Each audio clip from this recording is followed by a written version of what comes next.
우리나라 강력범죄 사상 최악의 장기 미제 사건이던 이춘재 연쇄 살인 사건을 수사 중인 경찰이 9개월여간의 수사를 마치고 오늘 수사 결과를 발표했습니다. 네, 영구 미제 사건으로 남을 뻔한 이 사건은 이춘재의 존재가 세상에 알려지면서 밝혀졌습니다. 취재기자 연결하겠습니다. 강창구 기자. 네, 이춘재 연쇄 살인 사건을 수사해온 경찰이 오늘 재수사 결과를 발표했습니다. 경찰은 이춘재가 욕구 불만을 해소하기 위해 12건의 살인을 저질렀다고 밝혔습니다. 이춘재는 군대에서 제대한 1986년 9월부터 91년 4월 사이 고향인 경기도 화성은 물론 수원, 충북, 청주 등지에서 범행했다고 자백했습니다. 경찰은 그동안 52차례에 걸쳐 이춘재를 접견하면서 다양한 진술을 확보했습니다. 경찰 조사 결과 내성적 성격의 이춘재는 상실된 자신의 주도권을 표출하기 위해 성범죄를 저진 것으로 분석됐고 살인을 하면서 범행 수법이 잔혹해지고 가학적 형태로 진화했다고 밝혔습니다.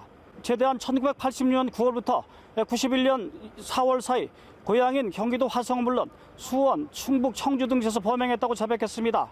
10대 초동생부터 70대 할머니에 이르기까지 대상을 가리지 않았습니다. 이 중 3, 4, 5, 7차, 9차 등 5건의 살인사건을 증거물 해서 이춘재의 DNA가 검출돼 이춘재의 범행임이 확인됐습니다. 나머지 9건의 살인사건도 자백의 신빙성이 충분하고 과거 수사 기록과도 부합해 이춘재 연쇄 살인으로 드러났습니다. 이춘재는 또 이 시기에 34건의 성폭행을 저질렀다고 자백했지만 입증 자료가 충분한 9건만 이춘재 범행으로 확인됐습니다. 나머지 사건은 진술의 구체성이 떨어지고 피해자가 진술을 원치 않는 등의 이유로 혐의를 밝혀내지 못했습니다. 경찰은 진범 논란을 빚은 8차 사건과 초동생 실종 사건에 참여한 경찰관과 검사 등 8명을 직권남용과 증거인멸 등 혐의로 입건해 검찰에 송치했거나 송치할 예정입니다. 하지만 살인을 저지른 이춘재는 물론 경찰과 검사 등의 혐의 모두 공소시효가 완성돼 처벌할 수 없다고 밝혔습니다.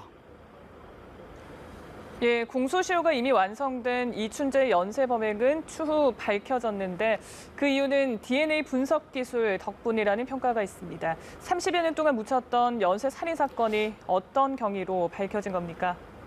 네, 경찰은 지난해 7월 9차 사건 증거물 일부를 국과수에 감정 의뢰했는데 부산교도소에 수감 중인 이춘재의 DNA라는 사실을 통보받았습니다.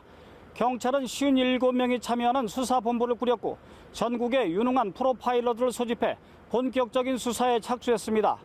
이춘재는 처음엔 범행을 부인했지만 DNA 검출 사실과 가석방이 불가능하다는 점을 확인한 뒤 자백하기 시작했습니다. 검찰은 과거 세 차례에 걸쳐 이춘재를 수사했지만 증거를 확보하지 못해 검거하지 못한 것으로 드러났습니다. 배용주 경기남부경찰청장은 당시 경찰 수사의 문제점에 대해 깊이 반성하고 유가족과 피해자들에게 사죄했습니다. 지금까지 경기남부경찰청에서 연합뉴스TV 강창호입니다.